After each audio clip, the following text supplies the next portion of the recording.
السلام عليكم ورحمة الله وبركاته. إن الحمد لله نحمده ونستعينه ونستهديه ونستغفره ونعوذ بالله من شرور أنفسنا ومن سيئات أعمالنا. من يهده الله فلا مضل له ومن يضلل فلا هادي له. أشهد أن لا إله إلا الله وحده لا شريك له وأشهد أن محمدا عبده ورسوله. اللهم صل وسلم على محمد وعلى آله وصحبه والتابعين بإحسان إلى يوم الدين. أما بعد. Rabbi syarah li sadri, wahai Tuhanku, lapangkanlah dadaku ini, wa yassir li amri, dan permudahkanlah urusanku, wahlul 'uqdatam min lisani, dan uraikanlah kekeluhan lidahku, yafqahu qawli, supaya mereka memahami kata-kataku ini. Rabbi zidni ilma, wahai Tuhanku, tambahkanlah ilmu kepadaku. Allahumma faqihna fid din, ya Allah, kurniakan kepada kami kefahaman tentang agama. Wa 'allimna ta'wil, dan ajarkanlah kepada kami kefahaman mengenai Al-Quran. Wahdinas siratal mustaqim, dan tunjukkan kepada kami jalan Engkau, jalan yang lurus. Amin ya rabbal alamin. Saudara-saudari, sahabat sahabiah, muslimin muslimat, mudah-mudahan kita semua pada malam ini dirahmati dan diberkati oleh Allah Subhanahu wa taala.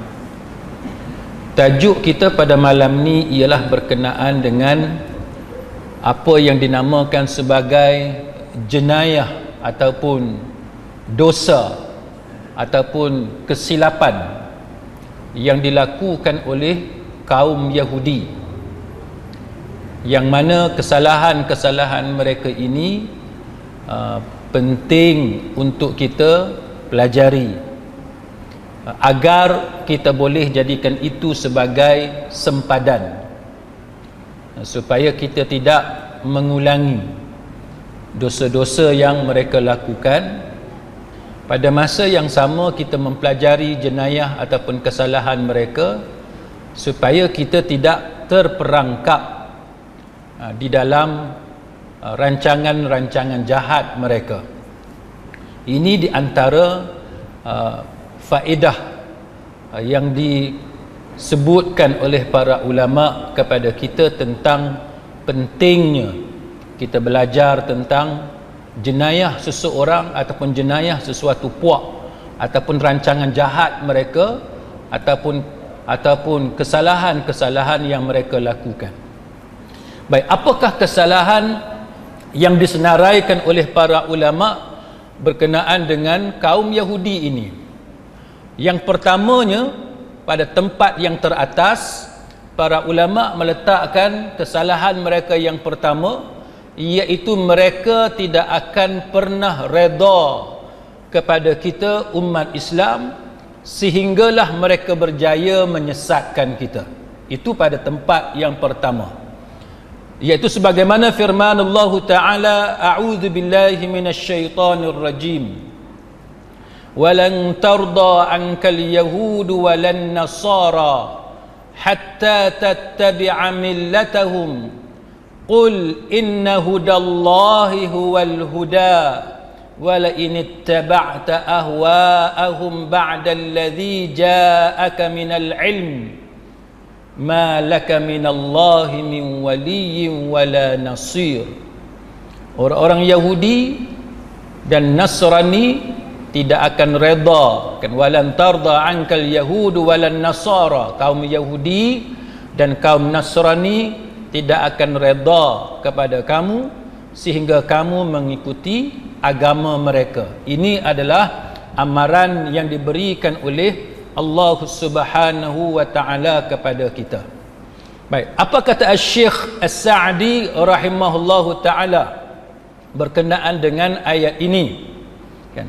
Berkata Syekh As-Sa'di rahimahullahu taala, iaitu berkenaan dengan ayat ini, bahawa kita jangan sekali-kali terpengaruh dengan golongan orientalis ataupun golongan sekularis yang memahami ayat ini dengan cara yang salah.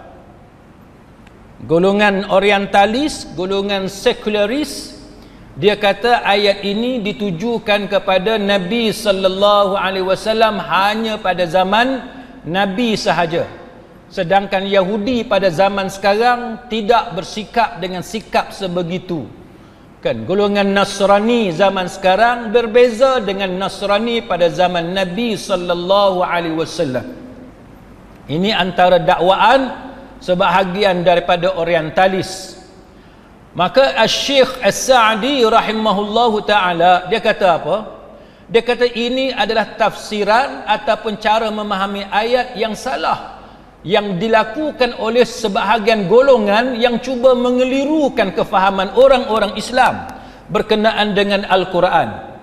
Dan Syekh As-Sa'di rahimahullahu ta'ala, dia kata bahawa ayat ini bukan sahaja ditujukan pada zaman Nabi sallallahu alaihi wasallam, malah dia menjadi hukum secara umum, menjadi hukum secara umum, dan ini adalah kefahaman yang dipakai oleh para ulama ahli sunnah wal jamaah. Maka timbullah kan pelbagai apa yang disebut sebagai konspirasi yang dilakukan oleh kaum Yahudi dan kaum Nasrani terhadap orang-orang Islam. Ada orang kata teori konspirasi ni kita tak boleh pakai sangat, kan? Teori konspirasi ni mengarut dan seumpamanya. Untuk pengetahuan tuan-tuan sekalian, bila kita sebut tentang konspirasi, ada konspirasi yang sahih, yang betul, yang terbukti. Kan, ada konspirasi ataupun teori konspirasi yang tidak ada evidence, yang hanya andaian ataupun sangkaan semata-mata. Bila kita membuat sesuatu dakwaan, maka pastikan dakwaan kita itu disokong kan oleh bukti yang kukuh. Maka itu antara perkara yang perlu kita lakukan bila kita membuat sesuatu dakwaan. Contoh dia tuan-tuan sekalian, apa bukti konspirasi orang-orang Yahudi? Antaranya ialah konspirasi untuk mengeluarkan orang-orang Islam dari bumi Palestin. Konspirasi orang-orang Yahudi untuk menguasai bumi Palestin, dan konspirasi itu benar-benar berlaku. Dan itulah yang kita dapat lihat sekarang, yang mana bumi Palestin walaupun asalnya milik umat Islam dan dia berada di tengah-tengah bangsa Arab yang hampir semuanya, walaupun bukan semua, tapi hampir semuanya beragama Islam, tetapi mereka tidak mampu untuk menghalang konspirasi yang dilakukan oleh Yahudi dan Barat untuk memberikan bumi Palestin kepada orang-orang Islam. Itu pakatan jahat yang dilakukan oleh golongan Yahudi dengan kuasa besar dunia, sehingga akhirnya orang-orang Islam tersingkir daripada bumi Palestin. Jadi apabila kita mendakwa tentang sesuatu konspirasi, kita kena pastikan bahawa dakwaan kita itu mempunyai bukti yang kukuh, kan, berdasarkan kepada fakta yang sahih. Baik. Kalau kita lihat zaman Nabi sallallahu alaihi wasallam, memang para ulama, kan, historians, ahli-ahli sejarah Islam menceritakan kepada kita bahawa tidak ada manusia yang paling banyak melakukan konspirasi terhadap orang Islam melainkan golongan munafik. Dan golongan munafik yang disokong oleh golongan Yahudi, yang mana mereka ini mengaku sebagai orang Islam dan mereka sembahyang berjemaah bersama-sama dengan orang Islam supaya akhirnya mereka diterima sebagai orang Islam. Tapi bila mereka berada di kalangan orang Islam, maka mereka melakukan rancangan jahat mereka untuk melemahkan orang Islam. Dan itulah yang berlaku di Malaysia, yang berlaku di bumi Indonesia, di negara-negara jiran kita dan juga negara-negara yang lain. Yang mana antara ciri-ciri mereka ini, tuan-tuan sekalian, iaitu memperjuangkan pluralism. Kan, memperjuangkan pluralism, mereka memperjuangkan agama ini semuanya sama. Semua agama membawa manusia ke syurga. Semua agama adalah benar. Ini antara perjuangan yang dilakukan oleh golongan yang memperjuangkan pluralism, yang mana mereka ni berada sama-sama dengan kita, sembahyang berjemaah dengan kita, menggunakan masjid yang sama, menggunakan beberapa slogan yang sama dengan slogan orang-orang Islam, menyebabkan kita selesa dengan mereka dan kita menganggap mereka sebagai sebahagian daripada saudara kita, sedangkan sebenarnya mereka adalah musuh kita. Dan ini yang sedang berlaku sekarang, tuan-tuan sekalian. Dan kalau kita lihat konspirasi yang dilakukan oleh musuh-musuh Islam ini, sampai tahap mereka mampu untuk mengusir keluar Rasulullah sallallahu alaihi wasallam kan dari bumi Mekah. Dan kemudiannya kita tahu bagaimana dalam keadaan mereka menghambat Nabi keluar dari bumi Mekah. Tidak cukup dengan itu, ada pakatan pula di Madinah untuk mengusir keluar Nabi sallallahu alaihi wasallam dari bumi Madinah. Dan mereka ni tuan-tuan sekalian membina apa yang dipanggil sebagai Masjid Dirar untuk memecah belahkan perpaduan orang-orang Islam. Ini antara benda yang dilakukan pada zaman Nabi sallallahu alaihi wasallam. Hari ini tuan-tuan sekalian, kaedah yang sama digunakan oleh mereka kan, untuk melemahkan orang Islam, untuk melaga-lagakan orang Islam. Dan itulah juga yang dilakukan oleh Snock Hegronje di Indonesia. Christian Snock Hegronje, yang mana dia memeluk Islam dan dialah yang mempelajari hal ehwal orang Islam di Indonesia dan bagaimana untuk menguasai Aceh, untuk mengalahkan Aceh, dan dialah yang menyediakan solution kepada penjajah barat tentang kekuatan dan kelemahan orang Islam di Indonesia. Ini contoh konspirasi yang dilakukan oleh musuh-musuh Islam, yang mana mereka masuk dan berada di dalam masyarakat umat Islam, berkahwin dengan anak tuan guru, dan mereka menjadi tuan guru kepada orang Islam, membawa orang Islam untuk menunaikan ibadat haji di Mekah, memberi panduan kepada orang Islam bagaimana cara menunaikan ibadat haji. Maka dia mendapat kepercayaan umat Islam Indonesia. Ini liciknya Snock Hegronje. Sebab itu tuan-tuan boleh tengok kitab-kitab yang ditulis oleh Snock Hegronje menggunakan bahasa Arab. Dia menguasai bahasa Arab. Sedangkan kita di Malaysia, ramai ustaz-ustaz kita yang tak mampu pun berbahasa Arab. Tapi musuh Islam, dia sampai tahap bukan sahaja hidup bersama-sama dengan kita, tapi dia mampu menulis kitab-kitab yang kemudiannya menjadi rujukan dan kajian orang-orang Islam yang belajar tentang Islam. Ini menunjukkan kepada kita bahawa konspirasi mereka adalah advance. Mereka jauh ke depan dalam usaha mereka untuk mengalahkan orang Islam. Itu yang pertama. Yang kemudian para ulama mengatakan bahawa apabila kita berhadapan dengan konspirasi golongan kufar ini, kita mesti ada cara untuk berhadapan dengan mereka. Ada ketikanya kita tidak pasti tentang konspirasi. Contoh sekarang ni orang bercakap tentang vaksin. Orang kata vaksin COVID-19 apa semua ni adalah konspirasi. Kita minta bukti, adalah bukti-bukti yang dikemukakan tapi disputed. Kan, disputed, ianya tidak dapat dipastikan. Semua bukti yang ada dapat dipertikaikan. Jadi kita pun tak pasti. Cuma kita lebih percaya kepada pihak berkuasa. Kan, kita lebih percaya kepada pihak berkuasa, walaupun mungkin ada di kalangan kita yang masih tidak dapat menerima ataupun tidak yakin 100% dengan apa yang berlaku ini, tetapi sekurang-kurangnya majoriti rakyat dalam negara kita ni lebih cenderung untuk mempercayai solution yang disediakan oleh pihak KKM, Kementerian Kesihatan Malaysia. Tapi katalah tuan-tuan, let's say sebagai contoh, hati kita ni ragu-ragu. Katalah kita ragu-ragu, tak mau terima vaksin, dah dapat 2 dos, nanti dos yang ketiga ni macam mana, nanti nak pergi ke mana-mana susah, jadi tidak ada pilihan, terpaksa terima booster juga, dos penggalak. Tapi hati kita ragu-ragu, kan, hati kita ragu-ragu, kita kata ini mungkin konspirasi, tapi kita tidak ada bukti, ataupun bukti yang kita ada lemah dan sebagainya. Macam mana kita nak selesaikan benda ni? Fikiran kita berserabut, kan? Fikiran kita berserabut antara nak percaya ataupun tidak percaya. Maka para ulama memberikan beberapa cadangan kepada kita kalau kita berada dalam situasi seperti itu.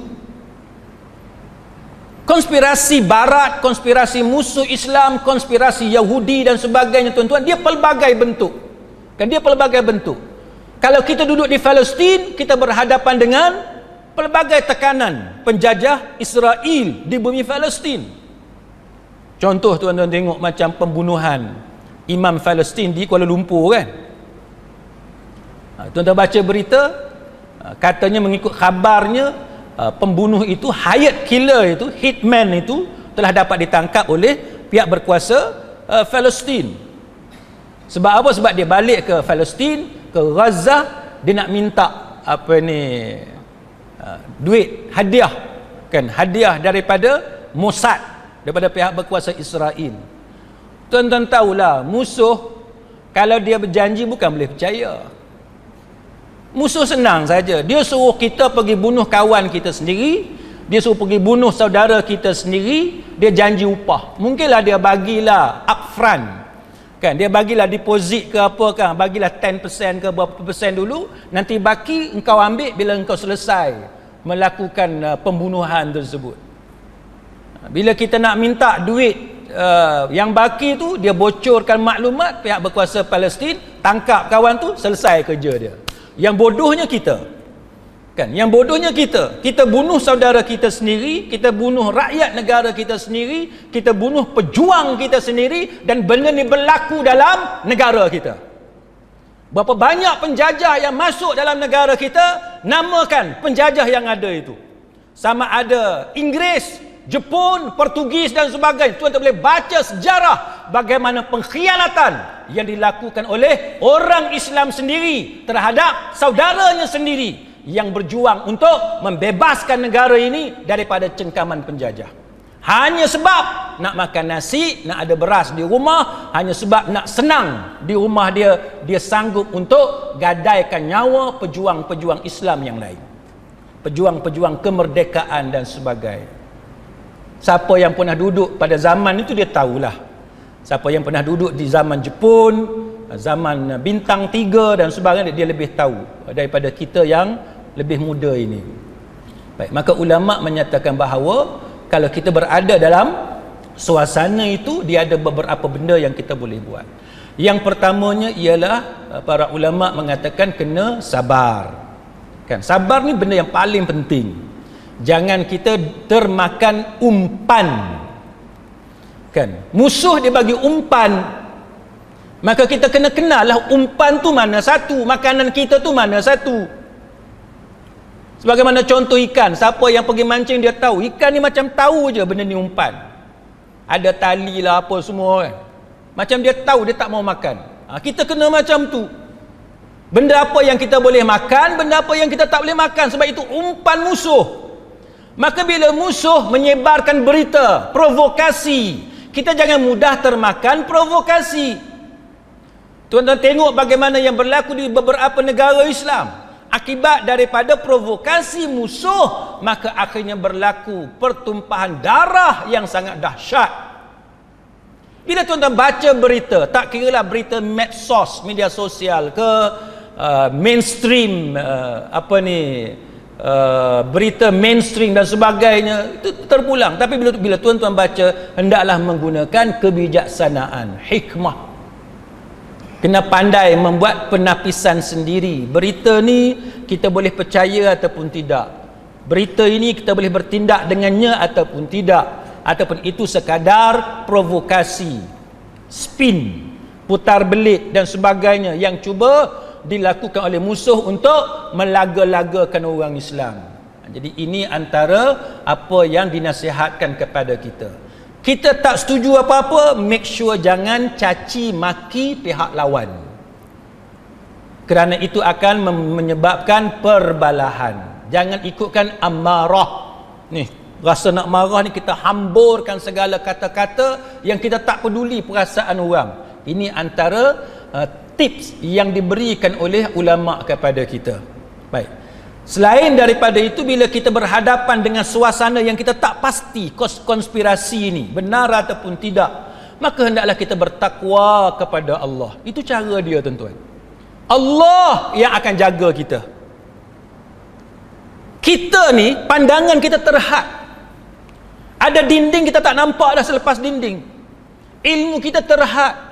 Kita pakar di bidang jantung, kardio, kita tak tahu secara detail dalam bidang lain. Doktor sekalipun, lawyer pun sama. Dia pakar dalam bidang dia, bidang lain dia tak tahu dah.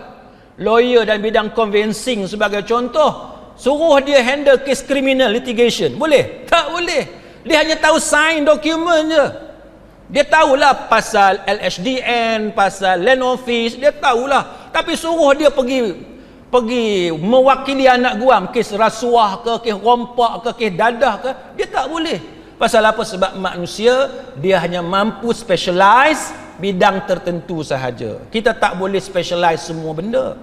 Engineer, kan ada chemical engineering, kan ada mechatronic engineering dan sebagainya, chemical civil engineering, macam-macam lah, tuan-tuan. Setiap orang dia terhad kemampuan dia. Maka sebab itu dalam suasana kita tak tahu apa-apa, yang kita tak pasti, tingkatkan takwa kepada Allah Subhanahu wa taala. Dan ini antara jis yang disebut oleh Imam Ibn Kathir dalam tafsir Al-Azim. Apa kata Imam Ibn Kathir? Imam Ibn Kathir kata Allah Ta'ala dia guide orang Islam supaya selamat daripada kejahatan orang-orang yang zalim, dan supaya kita selamat daripada konspirasi para penjenayah. Imam Ibn Kathir kata, dia kata Allah dia guide kita, dia guide orang-orang yang beriman, dia bimbing orang beriman supaya selamat daripada kejahatan penjenayah, konspirasi orang-orang yang jahat. Dengan cara yang macam mana? Imam Ibn Kathir kata, dengan cara kita berusaha untuk sabar dalam berhadapan dengan suasana itu. Yang kedua, dia kata takwa kepada Allah. Apa makna takwa? Buat benda-benda ikut hukum, jaga hukum hakam tu betul-betul. Jangan kita langgar hukum hakam agama. Yang ketiga, Imam Ibn Kathir kata tawakal kepada Allah. Kita dah usaha dah, kita dah pilih yang terbaik, lepas tu kita serah kepada Allah Ta'ala. Sebab kita tahu kita terhad, kita makhluk yang lemah. Tuan-tuan nak buat apa? Sebagai seorang kaki tangan kerajaan, sebagai seorang pekerja swasta, sebagai seorang ahli perniagaan, orang korporat dan sebagainya, kita buat terbaik macam mana sekalipun, kita tetap buat silap. Tidak ada manusia yang tidak melakukan kesilapan. Tuan-tuan buat apa sekalipun. Saya penceramah, tuan-tuan, duk khutbah setiap minggu tanpa teks, saya tetap ada silap. Kadang-kadang terlupa selawat, tergagap-gagap nak baca selawat. Tapi alhamdulillah sebab pengalaman tu ada, boleh pusing balik, boleh baca balik. Tapi nak ceritanya, kadang-kadang selawat pun tak ingat nak selawat macam mana. Sebab kita manusia. Tuan-tuan buat benda yang paling pakar sekalipun, tetap kita silap. Maka sebab itu penting bila kita buat sesuatu, kita minta tolong dengan Allah. Kan kita kata kita lemah, kita akui kita seorang yang banyak silap. Allah Ta'ala sahaja yang maha sempurna. Allah Ta'ala sahaja yang maha gagah perkasa. Ini tawakal kita kepada Allah, kebergantungan kita kepada Allah. Kita takkan perfect, tuan-tuan sekalian. Maka orang cakap pasal vaksin ke, orang cakap pasal apa sekalipun tuan-tuan, dia tetap ada kekurangan dia. Dia tetap ada kecacatan dia, kesilapan dia tetap ada. Kan kita buat apa sekalipun, tuan-tuan jadi pengerusi masjid, AJK masjid, tetap ada silap, tetap ada kekurangan. Tidak ada manusia yang perfect. Maka Imam Ibn Katsir kata tawakal kepada Allah, dan dia kata Allah Ta'ala maha mengetahui semua musuh mereka. La haula wa la quwwata illa billah. Tidak ada daya dan upaya, tidak ada kekuatan melainkan keupayaan dan kekuatan Allah Subhanahu wa Ta'ala. Kecuali semua ini dengan pertolongan Allah Subhanahu wa Ta'ala. Dan Imam Ibn Katsir kata apa yang Allah Ta'ala mahu ianya terjadi, itulah yang terjadi. Benda yang Allah Ta'ala tak mahu benda itu terjadi, itulah yang tidak akan terjadi. Semuanya tertakluk kepada Allah Subhanahu wa Ta'ala. Baik. Kemudian tuan-tuan sekalian, apa dia kesilapan orang-orang Yahudi? Yang keduanya ialah mereka suka menyembunyikan perkara-perkara yang benar. Mereka suka melakukan penipuan, pembohongan. Ini antara kesalahan besar yang dilakukan oleh orang-orang Yahudi, terutamanya dalam menyembunyikan kebenaran tentang Nabi kita Muhammad sallallahu alaihi wasallam. Allah Ta'ala berfirman menceritakan tentang kesalahan mereka dalam surah Al-Baqarah ayat 146. Alladzina atainahumul kitaba ya'rifunahu kama ya'rifuna abna'ahum wa inna fariqam minhum layaktumunal haqqa wa hum ya'lamun. Orang-orang Yahudi dan Nasrani itu yang telah kami berikan Alkitab, yakni Taurat dan Injil, mengenali Muhammad seperti mana mereka kenal anak-anak mereka sendiri, dan sesungguhnya sebahagian di antara mereka menyembunyikan kebenaran padahal mereka mengetahui. Allah Ta'ala sebut mereka ini la yaktumunal haqq, menyembunyikan hak, menyembunyikan kebenaran. Itu perangai mereka. Apa kata Al-Imam Al-Qurtubi pasal ayat ni? Imam Qurtubi kata bahawa Umar Khattab dia pernah berjumpa dengan Abdullah bin Salam. Umar Khattab pernah pergi berjumpa dengan Abdullah bin Salam. Bila Umar pergi berjumpa dengan Abdullah bin Salam, dia tanya, apakah engkau sebelum masuk Islam mengenali Muhammad sallallahu alaihi wasallam sebagaimana engkau kenal anak-anakmu sendiri? Umar Khattab tanya kepada Abdullah bin Salam. Abdullah bin Salam jawab, ya, bahkan lebih daripada itu. Abdullah bin Salam kata dia kenal Muhammad ni lebih daripada dia kenal anak dia sendiri. Ini orang-orang Yahudi, dia tahu sangat tentang kedatangan Nabi kita Muhammad sallallahu alaihi wasallam. Apa maksud kenal seperti anak sendiri? Ulama seperti Imam Ibn Katsir, dia kata apa? Dia kata bahawa maksud kenal seperti anak sendiri ialah sebagaimana kita kenal sekumpulan anak-anak orang, kan? Dan kita tidak ragu sedikit pun yang tu anak kita. Dalam ramai-ramai tu kita boleh cam anak kita. Kita boleh cam anak kita dalam ramai-ramai itu. Itu contoh yang dikatakan kenal anak sendiri. Walaupun kita tengok dari jauh, cara berlari, cara berjalan, gaya dia tu kita tahu itu adalah anak kita. Kawan saya tuan-tuan, pernah kami di England pergi tengok game Manchester City lawan satu pasukan bola ni. Saya tak ingat pasukan apa. Dia lupa bawa cermin mata dia. Jadi mata dia rabun, dia tak nampak. Jam di stadium pun dia tak nampak. Tapi masa pemain Manchester City dapat bola, berlari bawa bola apa semua, dia boleh sebut satu-satu nama. Dia boleh sebut. Saya tanya dia, kau nampak ke nombor kat belakang tu? Dia kata dia tak nampak. Macam dia tak nampak jam tu lah. Saya kata habis macam mana boleh tahu? Dia kata tengok cara berlari tu dia tahu. Tengok cara berlari. Itu orang yang minat bola. Orang yang minat bola tuan-tuan, tengok pemain tu berlari tu, dia tahu dah siapa dia. Walaupun dia tak nampak jelas muka orang tu ke, nombor ke, tapi tengok cara bawa bola, dia tahu siapa dia. Itu pemain bola yang kita minat. Yang ni tuan-tuan, anak sendiri. Maka Imam Ibn Kathir kata, sebagaimana kita tengok anak kita dari jauh, walaupun kita tak nampak muka dia, nampak dari belakang, tapi kita tahu itu anak kita. Sebab tubuh dia, cara dia berjalan, cara dia berdiri dan sebagainya. Maka Imam Ibn Kathir kata, walaupun mereka kenal Nabi sallallahu alaihi wasallam dengan sangat-sangat yakin, bukan kata ragu-ragu dah, yakin sungguh, kenal sungguh Nabi ini, tapi Allah Subhanahu wa taala kata mereka sengaja menyembunyikan kebenaran tersebut. Jadi itu antara jenayah yang dilakukan oleh kaum Yahudi. Yang ketiganya tuan-tuan sekalian, apa dia kesalahan orang-orang Yahudi? Yang ketiganya ialah perangai tokoh pendeta mereka ataupun ketua-ketua agama mereka yang sangat susah untuk menerima kebenaran Islam. Ini perangai yang nombor 3. Kita jangan tiru perangai macam ni tuan-tuan. Kita lagi alim, lagi susah nak terima kebenaran. Lagi alim, kita lagi ego. Kita lagi tinggi pangkat, lagi tinggi ego kita, sombong. Walaupun kita salah, kita tak mau mengakui kesilapan kita.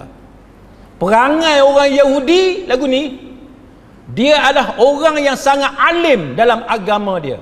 Sangat tahu tentang kebenaran Rasulullah sallallahu alaihi wasallam. Tapi mereka tetap kerana ego, sombong, tidak tahu, tidak mahu menerima kebenaran Islam. Contohnya tuan-tuan, dalam Sahih Muslim, Rasulullah sallallahu alaihi wasallam bersabda sebagaimana diriwayatkan oleh Abu Hurairah radhiyallahu anhu, Nabi kata, "Lau taba'ani ashratun minal yahudi lam yabqa ala dhahriha yahudiyun illa aslam." Nabi kata, seandainya 10, lau taba'ani asyrah, kan, asyrah minal yahud, katalah Nabi kata seandainya ada 10, kan, 10 orang tokoh Yahudi yang mengikuti agamaku, yakni yang menerima, beriman kepada Allah dan Rasul, maka Nabi kata sungguh tidak ada saki baki lagi Yahudi di bumi ini kecuali semuanya menjadi orang-orang Islam. Nabi kata, kalau ada 10 ya, Nabi kata, kan, pemuka Yahudi yang masuk Islam, maka habis semua akan menjadi orang-orang Islam, tidak ada baki. Dan dalam hadis dalam Musnad Imam Ahmad, Rasulullah sallallahu alaihi wasallam bersabda, "Lau amana bi ashratun min ahbaril yahud la amana bi kullu yahudiyyin ala wajhil ard." Seandainya 10 tokoh agama Yahudi beriman kepadaku, sungguh orang-orang Yahudi di muka bumi ini akan semuanya beriman kepadaku. Hadis ni Syekh Syuaib Al-Arnaud mengatakan hadis ni sahih li ghairih, iaitu sahih berdasarkan kepada adanya jalur yang lain daripada hadis yang lain. Ini menunjukkan apa tuan-tuan? Menunjukkan bahawa mereka ini sombong. Mereka ni ketua, ada pangkat, alim, tetapi sombong untuk menerima kebenaran. Kita dalam agama kita pun macam tu tuan-tuan. Kita janganlah dengan sebab kita ni orang alim, kita ni jadi tok guru, kita ni mengajar agama kepada orang, tapi bila kita buat silap, kita tak mau mengakui kesilapan kita. Benda yang benar-benar bercanggah dengan fatwa, jangan kita duk bawa. Benda yang dah pupus dah, ataupun hampir pupus dalam masyarakat, jangan kita duk bawa. Ni benda yang orang dah tinggal lama dah. Bintang zodiak orang tinggal lama dah. Orang yang mengaji agama, orang yang datang ke masjid, tak pakai, tak baca, tak ikut dah apa dia ramalan bintang zodiak. Tapi bila ada orang yang cuba mempopularkan semula ramalan-ramalan bintang zodiak ini, dalam keadaan masyarakat kita dah tinggal lama dah benda-benda macam ni, cuba tiba-tiba kita nak suburkan balik bersama-sama dengan orang-orang yang jahil tentang agama. Ini sangat menyedihkan, tuan-tuan. Kalaulah ini yang dilakukan, bermakna kita mengulangi jenayah orang-orang Yahudi, alim, kan, pendeta, tokoh dalam agama, tetapi sombong kepada kebenaran, tidak mau akur dan tunduk kepada kebenaran. Kan orang Islam dah lama dah tinggal mandi sofar ni, tuan-tuan, dah lama dah tinggal. Yang kita nak popularkan balik tu pasal apa? Benda kalau ada keperluan tu cerita lain, tuan-tuan. Yang tu boleh ijtihad kalau ada keperluan. Macam babi, jantung babi, nak guna jantung babi, nak ganti dengan jantung manusia, nak gantikan jantung manusia, yang tu boleh lah. Kita suruh mufti bersidang, mesyuarat, nak bincang macam mana nak guna benda haram. Pasal apa? Sebab ada keperluan. Itu tak apa, ada keperluan. Benda yang terdesak, darurat, benda haram ni, sebab kita tak ada pilihan, tak apa, kita bagi mufti bincang halal ataupun haram, sebab ada keperluan, terdesak. Mandi safar, tuan-tuan, apa yang terdesaknya? Tak ada terdesak apa-apa pun. Malah lebih baik tinggalkan mandi safar. Bintang zodiak, tuan-tuan sekalian, apa yang terdesak dengan bintang zodiak? Malah orang yang berilmu, orang yang cerdik akan tinggalkan bintang zodiak. Benda yang tidak ada scientific evidence pun untuk support argument untuk mengatakan bahawa ramalan bintang zodiak itu sebagai benar. Tak ada. Jadi janganlah kita nak suburkan balik, nak timbulkan balik benda-benda yang masyarakat Melayu Islam kita yang dah tinggal lama dah. Oh, budak-budak yang jahil, remaja-remaja yang jahil, kita kena sedarkan mereka akan kesesatan benda-benda macam tu. Jadi ini peranan orang yang alim, peranan tuan-tuan guru, kan, peranan para syekh, masyayikh untuk mengajar kepada masyarakat. Jangan ditimbulkan benda-benda yang syadz, benda-benda yang ganjil dalam agama, kan. Jangan kita keluarkan fatwa-fatwa yang pelik, apatah lagi dia bertentangan dengan mainstream dan sebagainya. Sedangkan fatwa-fatwa dalam negara kita jelas mengatakan tentang kesesatan perkara-perkara yang macam tu. Jadi kita orang Islam, tuan-tuan sekalian, bila kita berilmu, kita pangkat tinggi, kita ada pengaruh yang besar dalam masyarakat, jadilah orang yang akur dan tunduk kepada kebenaran, dan jangan kita mempopularkan kesesatan. Jangan kita timbulkan balik benda-benda yang tidak baik kepada agama kita. Kemudian yang keempat, orang Yahudi ni, tuan-tuan sekalian, mereka menyembah tokoh agama mereka sendiri. Mereka menyembah tokoh agama mereka sendiri. Ini diceritakan oleh Allah Ta'ala dalam surah At-Taubah ayat 31. Ittakhadhu ahbarahum wa ruhbanahum arbaban min dunillah wal masih ibn Maryam wa ma umiru illa liya'budu ilahan wahida la ilaha illa huwa subhanahu amma yushrikun.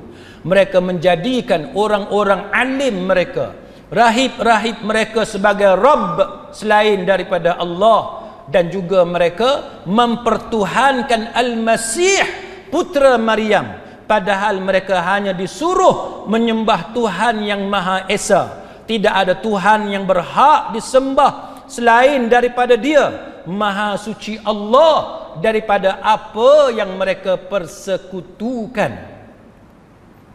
Orang Yahudi, jenayah dia apa, tuan-tuan? Mereka menyembah orang alim mereka. Mereka menyembah tok-tok guru mereka. Kita pun duk bayang, macam mana pula duk sembah tok guru? Takkan tok guru biarkan anak-anak murid dia, followers dia menyembah dia?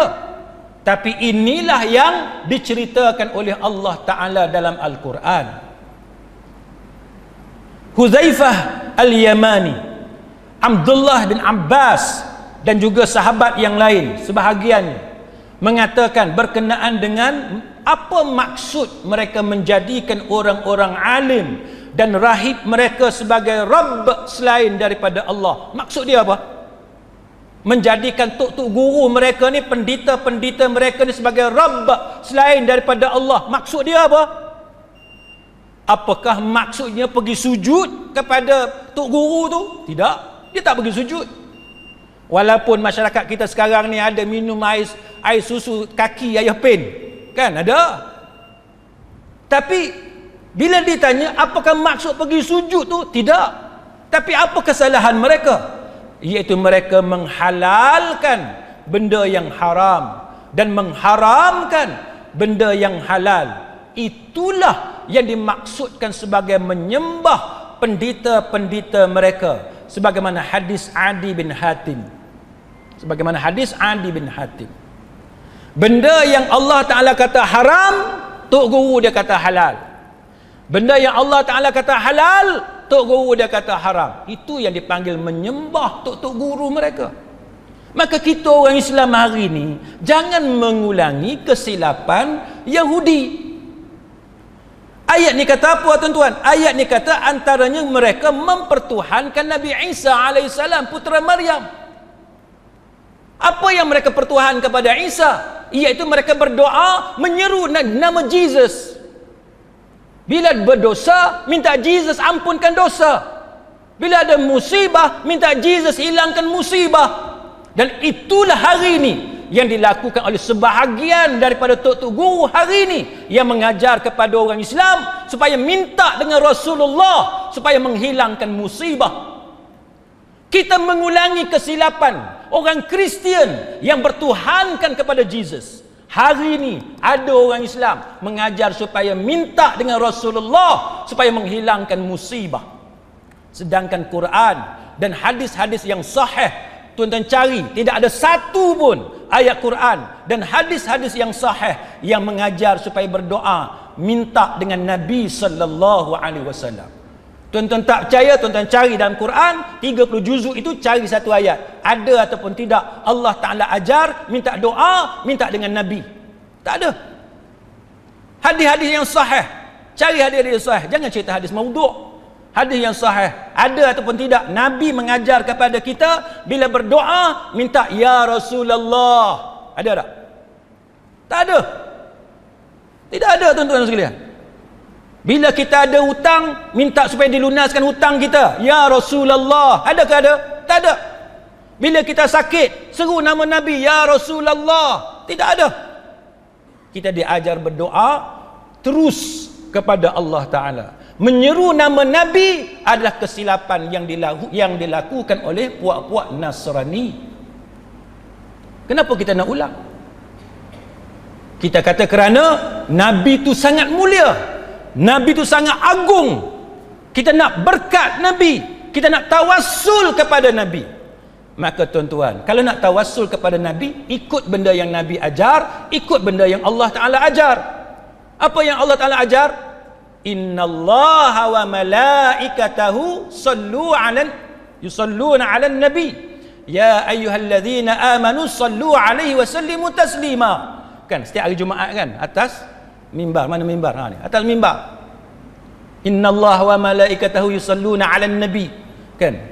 Sesungguhnya Allah dan para malaikat sentiasa berselawat ke atas nabi. Oleh itu wahai orang-orang yang beriman, berselawatlah kamu, kan? Berselawatlah dan ucapkanlah salam dengan sebenar-benar ucapan salam ke atas Nabi sallallahu alaihi wasallam. Itu yang Allah Ta'ala ajar, dan hak Nabi ajar pun Nabi suruh kita selawat kepada dia. Itu cara tawassul kepada Nabi. Maka macam mana tuan-tuan? Dalam selawat, cuba tuan-tuan tengok dalam selawat yang Allah Ta'ala sebut dalam Quran, yang Nabi sebut dalam hadis-hadis Nabi. Cuba tuan-tuan tengok selawat macam mana. Adakah ya Rasulullah, aku ni sakit, sembuhlah aku? Adakah macam tu? Tak ada. Ya Rasulullah, aku ni miskin, bagilah kekayaan kepada aku? Tak ada. Tapi ungkapan selawat, cuba tuan-tuan tengok, ungkapan selawat semuanya dalam bentuk doa kepada Allah supaya Allah Ta'ala selawat kepada Nabi. Selamatkan Nabi kita.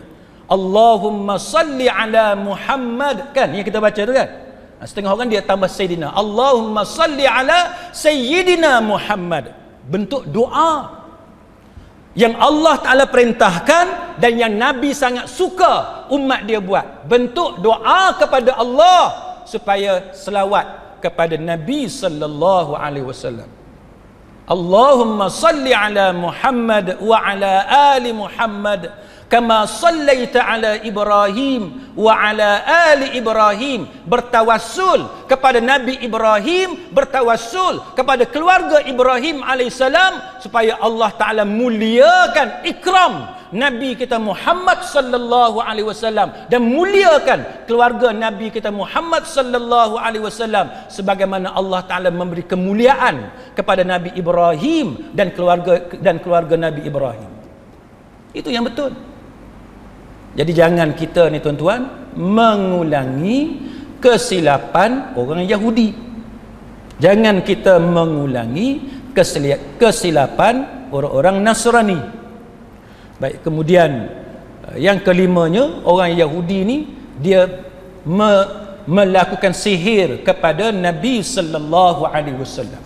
Ini berdasarkan cerita Aisyah. Aisyah cerita dalam Sahih Muslim ada kisah ini. Sahara Rasulullah sallallahu alaihi wasallam Yahudiyun min Yahudi Bani Zuraiq yuqalu lahu Labid ibn al-A'sam. Rasulullah sallallahu alaihi wasallam pernah disihir oleh satu orang Yahudi dari Bani Zuraiq, nama dia Lubaid bin al-A'sam. Yahudi dia punya jahat, dia sihir Nabi kita. Ini dalam Sahih Muslim. Hari ni ada orang Melayu pergi sihir apa ni, competitors dia, saingan dia dalam perniagaan, dalam perjawatan, di pejabat dan sebagainya. Ada orang Melayu hari ni tuan-tuan, orang Islam hari ni tiru perangai Yahudi. Dia sihir, dia hantar santau, macam-macam dia buat. Saya duk buat kes di mahkamah syariah tuan-tuan dan sekalian. Di mahkamah syariah banyak kes yang mana orang perempuan dia nak tackle suami orang, dia bagi masukkan benda dalam minuman. Dia masukkan benda dalam minuman. Hak lelaki ni pula punyalah sukalah kalau orang perempuan buat air kat dia. Dia perangai orang lelaki.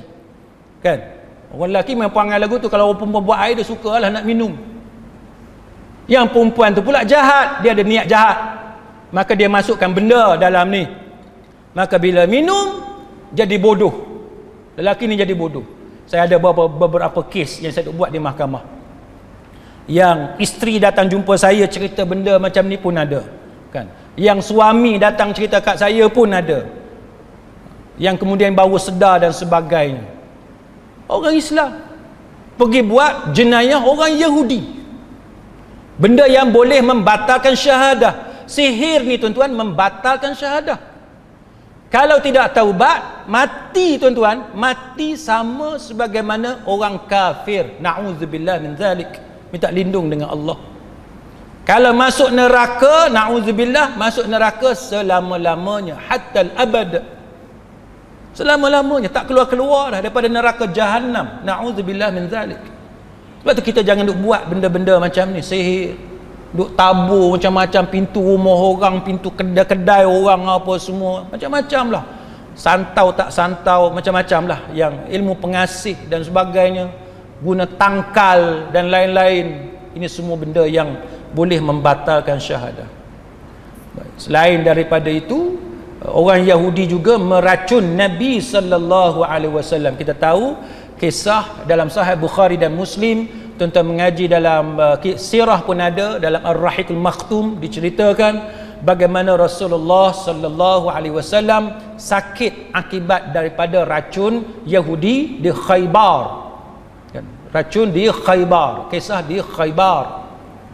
Para ulama berbeza pendapat tentang kewafatan Nabi sallallahu alaihi wasallam, tapi ramai di kalangan para ulama berpendapat kewafatan Nabi mempunyai kaitan dengan racun Khaybar.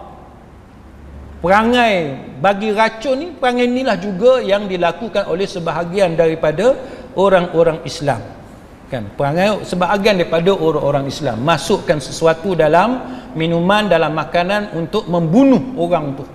Kan, banyaklah yang kita tengok hari ni, bukan saja memasukkan racun, tapi menggunakan senjata pun ada, menggunakan asid pun ada.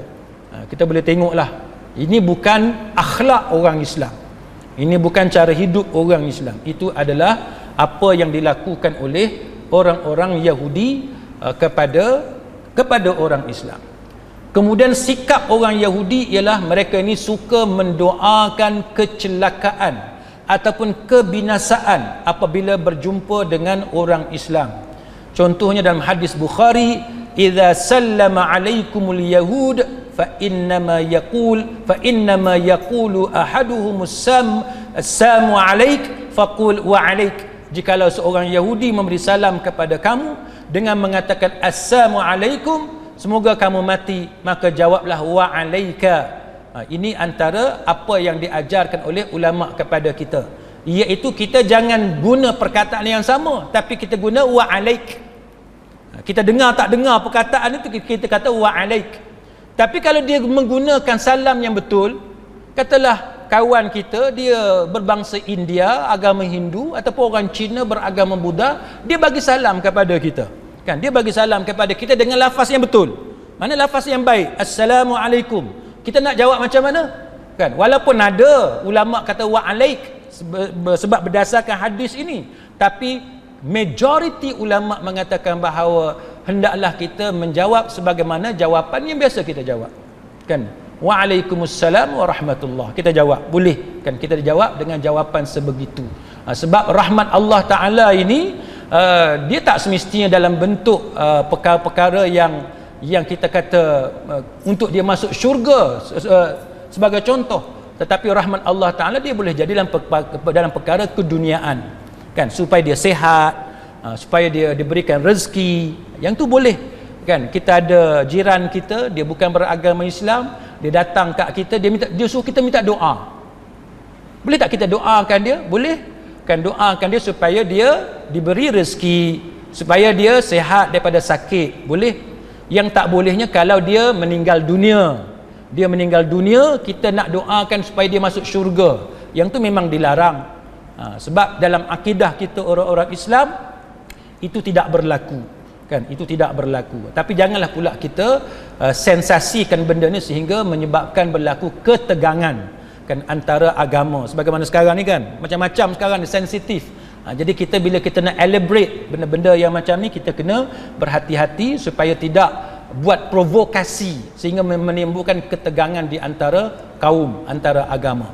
Jadi sidang hadirin mukminin, sebagai kesimpulannya, itu adalah antara beberapa kesalahan dan kesilapan yang dilakukan oleh orang-orang Yahudi yang diceritakan di point by point oleh para ulama kepada kita, supaya kita dapat mengambil pelajaran daripada kesilapan, daripada dosa mereka, kejenayah yang mereka lakukan. Yang penting kita jangan ulangi.